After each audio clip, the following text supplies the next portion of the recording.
You don't say a word, you're standing by the window, or maybe you're pretending to check something on your own porch, and across the fence your neighbor is out there, mowing, trimming, raking, and you are watching. Not aggressively, not with hate, but with that particular stillness that only certain men possess. The stillness of a man who is measuring. He's using the wrong angle on that edger. The lines aren't clean. The mower deck is too low for this season's grass density, and you can already see the scalping marks forming near the flower bed. His rake technique is inefficient. He's fighting the pile instead of guiding it. And his tools, God, his tools, that cheap big box store string trimmer that vibrates so badly it probably numbs his hands after 10 minutes. You notice all of this, every single detail, and you say absolutely nothing. This is not pettiness. This is not jealousy. This is not some suburban neurosis invented by men with too much time and too little purpose. This is taxonomy, and only a specific kind of mind is capable of it. There are two types of people in this world. There are people who look at a yard and see grass, and there are people who look at a yard and see decisions. Every cut, every edge, every tool leaning against a garage wall, it's a data point. It's a confession. It's a sentence in a language that most people have completely forgotten how to read. You haven't forgotten, you never could. The man who silently judges his neighbor's yard work isn't being cruel, he's being diagnostic. His brain is running a continuous background process that most human minds simply don't have installed. Evolutionary psychologists call it environmental competence assessment, the deep pre-verbal ability to evaluate another person's mastery of their immediate physical territory. For hundreds of thousands of years, this was a survival mechanism. You needed to know instantly who in your tribe was competent and who wasn't. Who would hold when things got hard? Who would fold? The yard is just the modern arena. The tools are the weapons. And you are, whether you acknowledge it or not, a scout. Your tribe is a specific one. They're not the loudest men at the barbecue. They're not the ones who talk about their projects. They're the ones who finish them. They are patient in a way that reads as quiet to outsiders, but registers internally as something closer to coiled. They notice what other people walk past. They remember the torque spec they read in a manual 11 years ago. They buy a tool once, the right one, and they keep it for decades. They know the difference between stripping a screw and rounding a bolt head, and that distinction matters to them the way grammar matters to a novelist. These are men who learned, somewhere along the way, in a garage, in a workshop, from a father or a grandfather, or just from 10,000 hours of doing, that the physical world doesn't lie. You can negotiate with people. You can soften language. You can reframe a failure as a learning experience, but a level doesn't care about your feelings. A lawnmower either starts or it doesn't. The edge is either straight or it isn't. This is why you judge, not because you're superior as a person, but because you have been trained by reality itself to recognize the difference between effort and result, between intention and execution. And once that calibration is inside you, it cannot be switched off. You look at a neighbor's yard the same way a carpenter looks at a crooked doorframe in a restaurant. You can't not see it. Now, here is the threat. The culture of just hire someone is not merely lazy. It is corrosive in a way that most people haven't stopped to examine. Every time a man calls a professional for something he could learn, something quiet dies inside him. Not dramatically.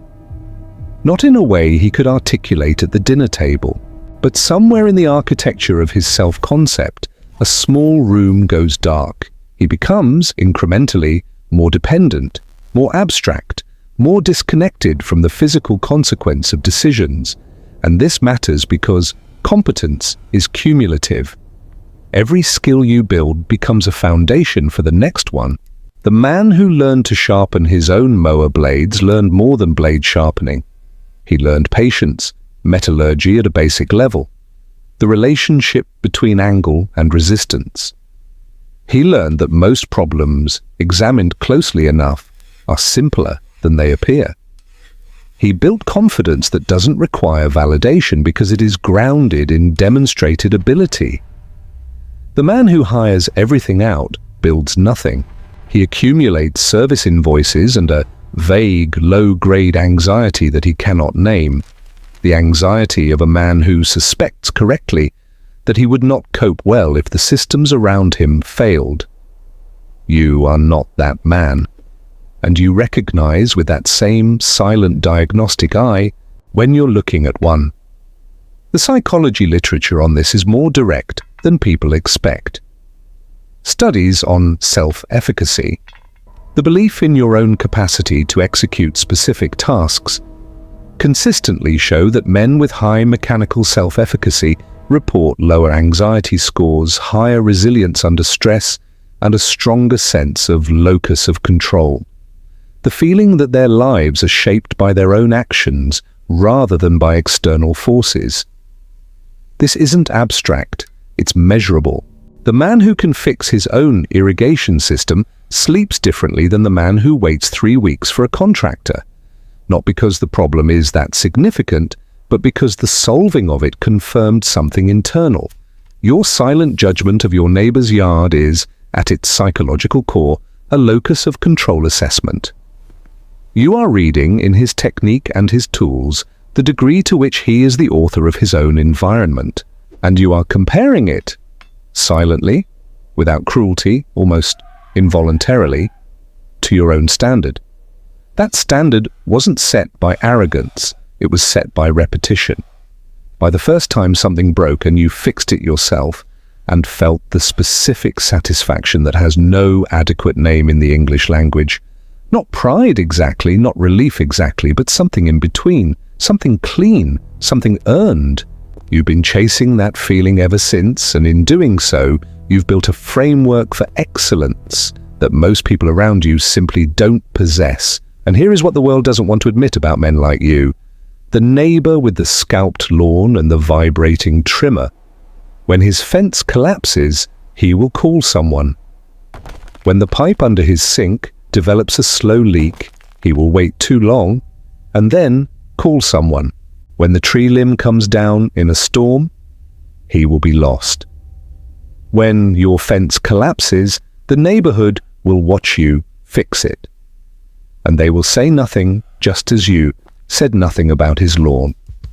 But they will file it away.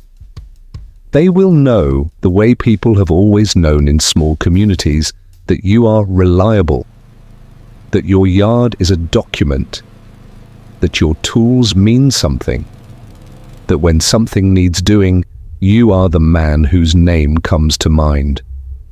This is not a small thing. This is, in fact, one of the last forms of masculine currency that cannot be faked, inflated, or outsourced. You cannot buy the reputation of a competent man. You can only build it, slowly, quietly, project by project, cut by cut, while the rest of the world watches and says nothing. So here is the oath. Don't apologize for the standard in your eye. Don't soften the internal critique when you see a corner cut, a tool misused, a yard half done and abandoned. That standard is not your ego, it is your spine. It is the residue of every hour you spent learning to do something properly when it would have been easier not to. It is the inheritance of every man who came before you and believed that the way you maintain your environment is a direct reflection of the way you maintain your character. The world will keep moving toward convenience, toward subscriptions, toward the comfortable fiction that expertise is something you summon with an app rather than something you build with your hands and your failures and your time. Let it. You will be here, tools sharp, lines clean, watching from the porch with that particular silence that the men in your tribe have always carried. the silence of someone who knows exactly what they're looking at and has earned the right to notice. Don't change a single thing